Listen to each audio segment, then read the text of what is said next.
Now, as gunshots echo across the wind-swept, snow-covered reaches of the wild Northwest, Quaker puffed wheat and Quaker puffed rice, the breakfast cereal shot from guns, present the challenge of the Yukon.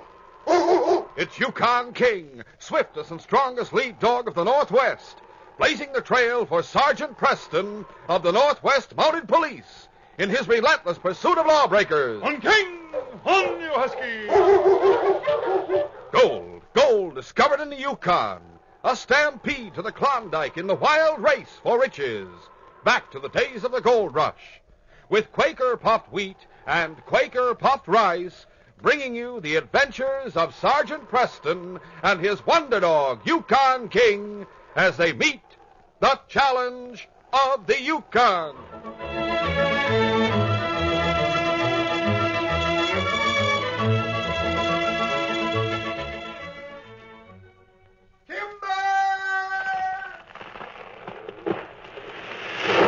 Wow, there goes another mighty tree for those rugged lumberjacks to haul down Sergeant Preston's Yukon Trail. Just think if you were a lumberjack, what stamina it would take. What a good, nourishing breakfast you'd eat. Start now to build up your stamina. At breakfast, always eat a heaping bowlful of Quaker puffed wheat or Quaker puffed rice with milk or cream and your favorite fruit. Remember, wheat or rice shot from guns gives you added food values of restored natural grain amounts of vitamin B1, niacin, and iron.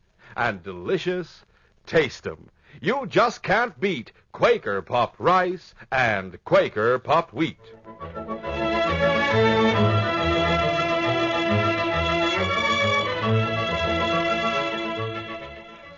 Happy Jordan was a reckless, happy-go-lucky young cowpuncher who had caught the gold rush fever and gone north to the Yukon Territory during the stampede of '98. He had staked out a claim on one of the creeks near Dawson, but the claim proved worthless, and Happy soon found himself on the brink of starvation. As a result, he had thrown in his luck with a trio of outlaws headed by a man named Bull Antrim. Whoa there! One night, the gang returned to its hideout after robbing a trading company office in Dawson City. It was the first job in which Happy had taken part as a member of the gang. Light the lamp, Slim. Yeah, sure thing, Bull. Yeah, that's better. Now let's get off our parkers and count up the swag, eh? Hey, Jordan, what blazes you got there? Puppy, what does it look like? A puppy? Sure, I brought him all the way back from town in the pocket of my parka. Isn't he a beaut? Just look at his fur. It's all silver except for black ears and black legs. Never mind that. Where'd you get him? Oh, he's wandering around the street outside the trading company office. Poor little critter, I reckon he was lost. Now, how about it, Poochie? Are you hungry? Well, don't you worry. I'll get you some caribou meat right away. Doggone it, Happy, you sure are a cod. You go out on a hold-up and come back with a puppy. Yes, me's local. The next morning, Bull exploded with rage when he discovered that the pup had gotten hold of his parka and chewed it up during the night. Why, you blasted little mutt. What's the matter, Bull? Take a look at this parka. Holy smoke, he really chewed it up. Why, thunder, I'll teach him a lesson he won't forget. Hey, what are you doing with that pup? I'm going to beat some sense into his head. That's what I'm going to do. When I'm through, I'm going to boot him out of here. Put him down, Bill. Put him down, nothing. Look at the way he ripped my parka. I'll see that your parka gets mended. And I'll punish him so it won't happen again. Don't worry. I'll save you that trouble right now. I said put him down. Are you going to tell me what to do? You heard me. Jordan, you're mighty fast on the draw. But it so happens you're not packing a 6-gun right now. In case you've forgotten, your holster's hanging over there on the wall. I don't need a 6-gun to handle you, Bull. Right, Thunder, we'll see about that right now. Hey, now, wait a minute, you two. Simmer down a bit. Yeah, for Pete's sake, there's no call to get so lathered up about a measly little pup. It's about time this Jasper learned who's running this guy. I'm not arguing about that. I just don't intend to stand by and see you maul this pup. Well, you saw what he did to Bull's parka. That's right. You had no business bringing him here in the first place. If you want to stay on in the gang, you'll have to get rid of him. That's fair enough, ain't it, Bull? And suppose I don't want to get rid of him. Then you can clear out right now. All right. Then hand over my share of last night's steak. I'm sorry, Jordan, But the quitter's got no share coming to him. Why, You heard what he said, Happy. Now take your choice. Either get rid of the pup or clear out, empty-handed. Now, which will it be? Well, gents, I reckon that don't leave me much choice at all. I'll get rid of the pup. Later that morning, Happy set out for Dawson to have Bull's parka repaired. He took the puppy with him on his sled. When he arrived in town, he halted his team before a small laundry shop, which bore a sign saying Expert Mending and Repairing. Oh, you hussy! A small boy who was playing in front of the shop caught sight of the puppy and exclaimed in admiration. Golly, what a beautiful pup. You like him, Sonny? I'll say I do. All right, he's yours. You mean I can have him? Sure. I was hoping to find a good home for him, and you look like just the kind of master he ought to have. Oh, golly, thanks. Wait till I take him inside and show Sis. Does your sister work here? She owns the shop. Do you have some clothes you want laundered? No, but I have a parka that needs mending. She's good at mending. Come on, I'll ask her to do it free. Oh, thanks, Sonny, but you don't need to do that. Hey, Sis. Phil, what's the matter? Look at the puppy I've got. Oh, he's beautiful. But where did you get him? This man gave him to me. Oh, that was awfully nice of you. Shucks, that's all right, Miss... Stanford, Norma Stanford. I sure am pleased to meet you. My name's Jordan, Happy Jordan. This is my brother, Phil. Howdy, Phil. Pleased to meet you. He has a parka that needs mending, Sis. I said I'd ask you to do it free. Will you, please? Oh, no, that's not necessary. Of course I'll do it free. Why, it's the least I can do after you gave Phil such a nice puppy. How soon would you like to call for it? Well, the sooner the better. In fact, if you feel like doing it right now, well, I sure wouldn't mind waiting around. All right, you just sit down and I'll attend to it right away. Happy returned to the shop the next day and also the day after. Goodness, you certainly need a lot of mending done. Well, you see, I'm awful hard on my clothes. You must be. Now, what is it this time? Well, here's a shirt that needs some buttons sewn on. And here's a pair of wool mittens that are sort of out at the fingers. Well, I won't be able to do these mittens right away. Oh, that's okay. I don't have the right shade of yarn. Well, I'll be glad to call back for him tomorrow. All right, Mr. Jordan. Look, how about forgetting that Mr. stuff and calling me Happy? All right, then. Happy. Thanks. There's something else I'd like to ask you, too. Go ahead. Do you suppose you'd still be willing to keep up our acquaintance if it turned out I was in trouble with the law? In trouble with the law? What do you mean? First answer my question. Well, I might. I reckon that's all the answer I can expect till you hear what I have to say. Well, please, tell me what you mean. All right. It's a long story, but here goes. When I first came up to the Yukon Territory, I staked out a claim. Phil Stanford had taken his puppy out for a stroll that afternoon.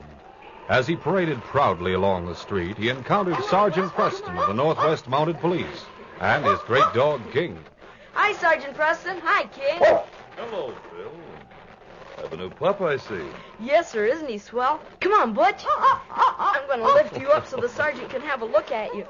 See how beautifully he's marked? All silver except for black ears and black legs. I agree, Phil. He's a beautiful pup. I was admiring him the other day over at the Trading Company Kennels. The Trading Company Kennels? Why, yes, Mr. Culver was showing him to me. Isn't that where you got him? No, sir. A customer at the store gave him to me. He said he was trying to find a home for him. He thought I'd make a good master. Well, I could be wrong, but his marking's rather unusual. It's hard to believe there are two pups in Dawson marked like that. Maybe the man who gave him to me bought him for Mr. Culver. It's possible, Phil, but somehow I doubt it. Mr. Culver prized this pup very highly. In fact, he told me he wouldn't take less than $500 for him if he sold him at all. If the man did buy him, son, it hardly seems likely he'd turn around and give him away. Golly, you don't suppose he stole him from Mr. Culver, do you? Well, to tell you the truth, I don't know what to think. Just to be on the safe side, would you mind walking over to the trading company with me and checking with Mr. Culver? All right, Sergeant Preston, but golly, I sure hope Mr. Culver won't take Butch away from me. Henry Culver, the owner of the Culver Trading Company, kept a large kennel of huskies, which were used to haul supplies and furs to and from the company's trading posts. He identified Butch immediately. Why, sure, this is my pup, Sergeant. I'd know him anywhere. By George, I'm certainly grateful to you for finding him. When did you lose him, Henry? I discovered he was gone this morning after the robbery. Oh. I figured he probably escaped from the run sometime during the excitement. Then I suppose I shan't be able to keep Butch? What I'd like to know is just who is this man who gave you the pup, and how he got hold of him. His name is Happy Jordan. Happy? That name means something to you? By thunder, it certainly does. One of the 4 men who held up the office was called Happy.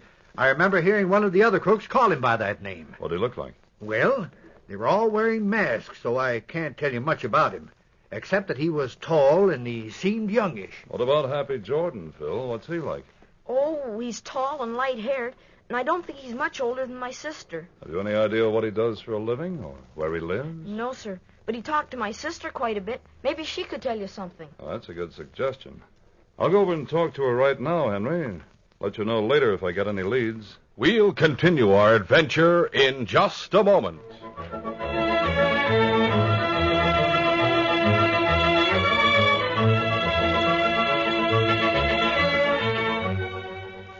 I wonder what would happen if I went into a Yukon Trail eating place some morning and said to the fellow at the counter, let me have a bowl of Quaker puffed wheat, please. Man the guns, explode a bowl. Did I hear you say... What are you fretting about, mister? Didn't you want that there breakfast cereal shot from guns? Well, I sure did. Well, that's what you're getting. Well, thank you. I was just a little surprised you folks up here in the Yukon knew that Quaker puffed wheat or Quaker puffed rice is the breakfast cereal shot from guns. Sure, everybody knows about them premium flavor-rich grains of Quaker puffed wheat and rice being exploded up to 8 times normal size. Right. That makes them bigger and better tasting, with bang-up nut-like flavor, too. Yes, that's why they're so popular with folks around here. Why, you can't beat them. Every time you pour out a heaping bowlful, put on some milk or cream, and top it with fruit, you've got a super delicious treat. You're right there. And did you ever hear how nourishing they are? No, I reckon ain't. Well, Quaker puffed rice and Quaker puffed wheat furnish extra food values of restored natural grain amounts of vitamin B1, niacin, and iron. Right good thing for folks to know. You bet your life. You get this swell nourishment in the delicious, flavorful, tenderly crisp cereal that just melts in your mouth. The one and only Quaker puffed wheat and Quaker puffed rice. The breakfast cereals shot from guns.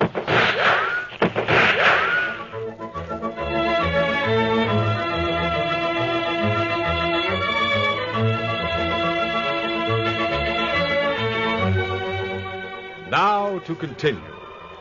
After talking to Henry Culver, the owner of the trading company which had been robbed, Sergeant Preston and little Phil Stanford went to the shop run by Phil's sister, Norma.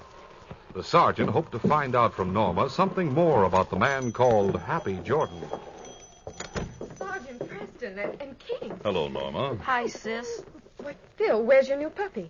He isn't mine anymore. What do you mean? He belongs to Mr. Culver, the man who owns the trading company. But Happy Jordan gave him to you. Did Jordan tell you where or how he got the pup? Well, no, he didn't. Why? The pup disappeared from the trading company kennels, found to be missing the morning after the company was robbed.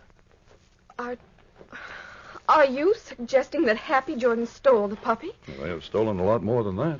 What do you mean by that? It happens that one of the masked men who held up the trading company was called Happy. Good heavens. As a matter of fact, I was hoping you might be able to give me some information about Jordan. Well, why should I be able to give you any information about him? Well, Phil says he talked to you a good deal when he was here at the shop.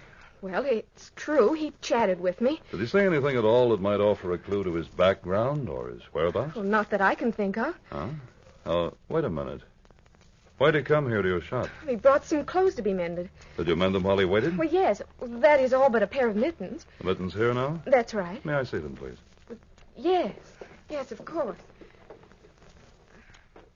Here they are. Thanks. What are you going to do with them? See if King can get Jordan's scent from them. Here, boy, sniff these. Fine, King. Mind. How about it, fella? Got the scent? Good boy, King. Will King be able to trail him just from the scent on those mittens? Oh, yes, I think so. Once he has the scent, he seldom loses it. All right, King, let's go, boy.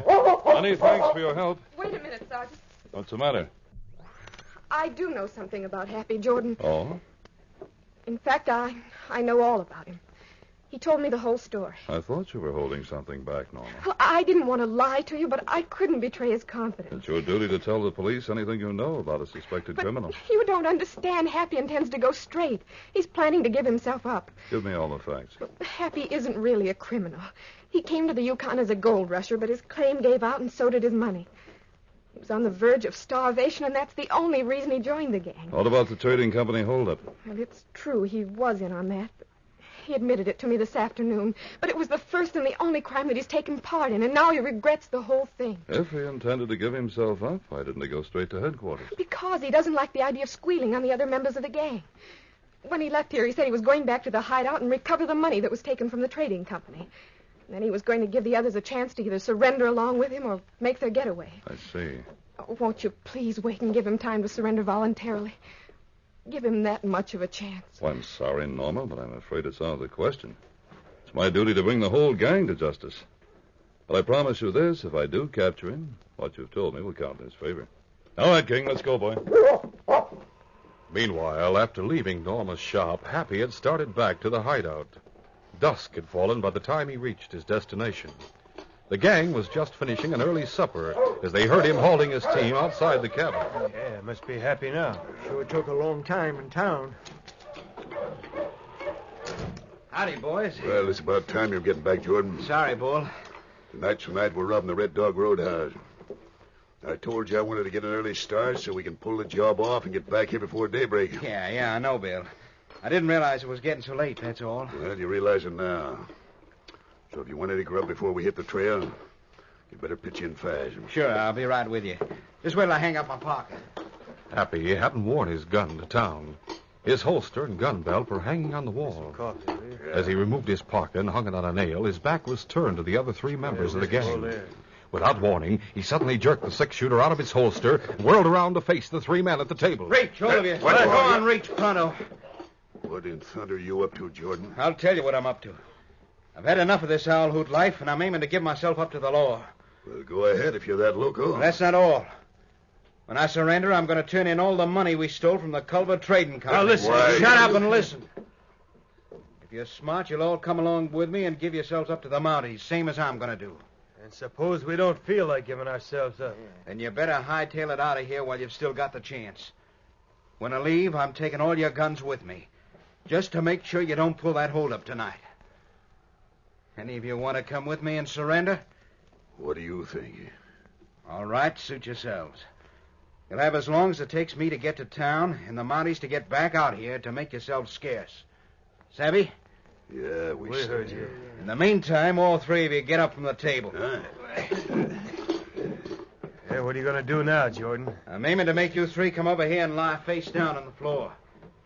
That'll give me a chance to collect the guns and the money. All right, come on, move. Keep your hands up high. Bull's mind was working fast. A coil of heavy rope was hanging over one of the roof beams, not far from the point where Happy was standing. Come on, get moving. Bull was a big man, and his raised hands would be just about level with the dangling coil.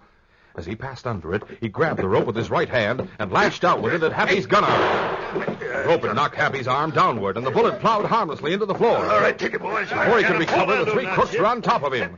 Happy put up a furious fight, but the odds were too great. Soon he had been battered into unconsciousness. I reckon that'll hold him for a while, that dirty double-crosser. What'll we do with him, Bull? Kill him? Sure, we'll kill him. But not just yet. We'll tie him up and leave him here till we get back from robbing the roadhouse. I want to give him a good slow going over first. And take my time about killing him. Hey, you're the boss. Take the rope and tie him up good and tight. Gag him, too. As soon as you get him tied and gagged, we'll hit the trail. Meanwhile, King was following Happy Jordan's scent northward from Dawson. But some time later, the great dog and his master arrived at the crook's cabin. Okay. Come on, boy. Drawing his gun, the sergeant tried the door gently. As King caught Happy's scent and heard the muffled noises he was making, the great dog advanced eagerly into the room. The sergeant saw a man lying roped to a bunk with a gag tied across his mouth. Take it easy, mister. I'll get you free as soon as I light the lamp. A moment later, the lamp had been lit, and the gag had been removed from Happy's mouth. Now I'll cut these ropes. Thanks, Monty. I suppose you're Happy Jordan. That's right. How did you know? Norma Stanford told me the whole story. What? You mean she turned right around and reported me to the law? No, she told me the story against her will. I'll explain that later. There you are. Thanks. Tell me what happened here. I got the drop on the gang. Told them I was going to give up myself and turn in the hold-up money. Then Bull Antrim... Bull Antrim? Is he a member of the gang? Sure, he's the leader. Anyway, as I say, I had him covered. And then Antrim pulled a fast trick with a coil of rope and... Well, you saw the result. Where'd they go? To a place called the Red Dog Roadhouse. It's north of here, about 5 or 6 hours' travel. Yes, I know, on a trail to 40 Mile. They're planning to hold it up. The place will be loaded with sourdoughs, which means they'll put up a fight, and Bull Antrim's a killer. I've got to get out there and stop them. Let me go with you. Wearing handcuffs? You don't need to handcuff me. I won't try to escape. All right, I'll take you along, but I warn you, don't try anything. I'll not hesitate to shoot. I got your parka, and let's get moving. The Red Dog Roadhouse was a long, rambling, 2-story log structure which had been built in the shelter of a steep hillside. It was well after midnight, and the cafe on the first floor was going full blast when Bull Antrim and the other 2 crooks arrived there and halted their teams in the glow of light shed from the front of the building. Whoa there! Whoa. All right, boys. Let's go around to the side of the building where it's dark and put on our masks. Right. A few minutes later, after they had adjusted their masks and drawn their guns, Bull said... You all set, boys? Sure. All right, then, let's go. Hey, wait a minute, Bull. Someone's coming around the bend in the trail. Yeah, you're right. We better stay here in the shadows till they go by or go inside. Hey, that guy in the lead's a Mountie. Yeah. And by thunder, the one behind him looks like Happy Jordan. He must have gotten loose and warned the police about the holdup. King was running ahead of the team as loose lead. As he neared the roadhouse, his nostrils picked up a scent he had smelled back at the crook's cabin. He knew that men were hiding somewhere in the darkness on the near side of the building. With a warning bark to his master, he veered suddenly off the trail. Hey, mackerel, that dog's coming right toward us. He'll give us away. Get your guns ready. Hey, the Mounties calling them by. Man alive, that was a close call. King was puzzled, but he obeyed his master without question. A moment later, the Mountie and his companion drew up in front of the roadhouse, and the crooks heard them halting their teams. What'll we do, Bull? We can't go through with the holdup now. Wait till we hear them go inside. Then we'll grab our teams and make a getaway. Okay, the door's slammed. They're going inside. Come on, let's clear out of here. Right. As the crooks rounded the corner of the building and headed toward their teams, a voice suddenly rapped out a sharp command. Stop those guns! Whirling in the direction of the voice, the crooks saw Sergeant Preston and Happy Jordan standing on the porch. Happy was armed with the sergeant's carbine. That's Mountie and Jordan. Gun him! No, you don't! The sergeant and Happy had shot first before the crooks could raise their guns to fire, and their bullets had dropped Bull and Jib. The third crook, who had been blocked from the line of fire by the other 2, gave up in panic as he saw his companions fall. Don't shoot, I give up. Stand where you were. Slim stood with his hands in the air as the sergeant and Happy closed in. You're under arrest in the name of the Crown. Where did you 2 come from? We thought you went inside. That's what we wanted you to think. My dog warned me someone was hiding in the shadows, so I decided to draw you out in the open. Bull and Jib are still alive, Sergeant. We didn't kill them. Wait till I handcuff this man, and I'll attend to their wounds. The following day, back in Dawson City, Phil Stanford and Norma were in the shop when Sergeant Preston and Happy Jordan entered. The sergeant was carrying a silver-furred puppy under one arm. Why, it's Sergeant Preston and Happy. And the sergeant has Butch. Hello, Miss Norma. You're not even wearing handcuffs. Didn't Sergeant Preston arrest you? Sure. In fact, I'm supposed to be in jail right now. But the sergeant fixed up with the Mountie inspector to let me come over and talk to you for a little while. Oh, well, then I suppose you'll have to serve a term in prison for taking part in that robbery. Why, no, I don't believe he will, Norma. Mr. Happy went wrong, but he realized his mistake and tried to make reparation. What's more, he prevented another robbery and helped me capture Bull Antrim's gang. He even risked his life just to recover the money that was stolen from the trading company. Yes, Norma, and that will be brought out at his trial. Inspector Conrad's going to try to get him off with a suspended sentence. Oh, that's wonderful, Sergeant. Oh, I'm so glad it turned out this way, Happy. I feel mighty good about it myself. And when the trial's over, if I do get off, well, there's something I'm mighty anxious to talk to you about. Yes. Sergeant, how come you have Butch with you? Oh, yes, I was almost forgetting about that, Phil. Mr. Culver asked me to give him to you. Give him to me? You mean I may have him? That's right, Phil. You see, it was your information about Happy giving you this pup that eventually led to the capture of the gang and the recovery of the stolen money. So Mr. Culver thought you ought to have some kind of a reward. Oh, golly. Butch is the best reward he could give me. Speaking of rewards, King, I'm not forgetting how you warned me about those crooks. That rates an extra big caribou steak tonight. Yes, boy. Thanks to you, this case is closed.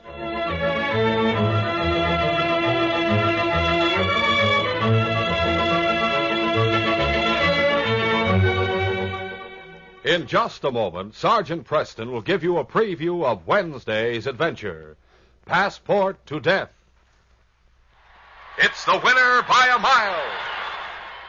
Yes, the cereal that's sure to win your whole family's favor is delicious, nourishing Quaker puffed wheat and Quaker puffed rice. They're in first place with Mom because they're quick, ready to serve, save time in the morning. They're the winner every time with the youngsters because choice premium grains are shot from guns, actually exploded up to 8 times normal size to make them extra crisp and tender, full of delicious nut-like flavor. And Dad picks the big red and blue package of Quaker puffed rice or Quaker puffed wheat with the picture of the smiling Quaker man because it's such a refreshing breakfast dish. And think of the nourishment your family can cash in on. Yes, in every bowlful, there are extra food values of restored natural grain amounts of vitamin B1, niacin, and iron. Top with milk or cream and fruit for a deluxe family breakfast that's really economical. Your best buy every time. Remember, the original crisp, fresh Quaker puffed wheat or Quaker puffed rice comes only in the large red and blue package. A fine, modern package with a sealed inner lining. That lining serves to doubly protect the flavor and crispness until the moment you pour it into a bowl. For that reason, Quaker puffed wheat or Quaker puffed rice is never sold in bags or bulk. Buy both delicious kinds tomorrow. And now, here is Sergeant Preston. Sergeant Preston reporting, sir. Sergeant, I sent for you because I have a special assignment for you in Selkirk. I'm ready, Inspector. Good. This assignment is an unusual one. As you know, there's a war going on. Spies are at work up here. A code book has been stolen from the American consulate, and a man murdered. I want that code book brought back, along with the killer. I'll do my best, Inspector. I'll leave for Selkirk immediately and take King with me. Goodbye, sir. Come along, King. Sergeant Preston is leaving on an unusual case and might be forced to take unusual means to solve it. But he's hunting foreign agents who will stop at nothing, even murder, to carry out their mission. Be sure to hear this exciting adventure Wednesday. These radio dramas, a feature of the Challenge of the Yukon Incorporated, are created by George W. Trendle, produced by Trendle Campbell Enterprises, directed by Fred Flowerday, and edited by Fran Stryker. The part of Sergeant Preston is played by Paul Sutton. They are brought to you every Monday, Wednesday, and Friday at the same time by Quaker puffed wheat and Quaker puffed rice. The breakfast cereals shot from guns.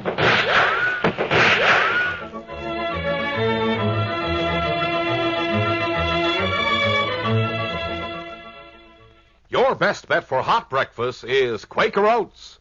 The giant of the cereals is Quaker Oats. Delicious, nutritious, makes you feel ambitious. The giant of the cereals is Quaker Oats. Yes, if you want to be a star in sports and school activities, make your hot cereal Quaker Oats, 'cause Quaker Oats helps grow the stars of the future. You get more growth, more endurance from oatmeal than from any other whole grain cereal. Remember, Quaker and Mother's Oats are the same.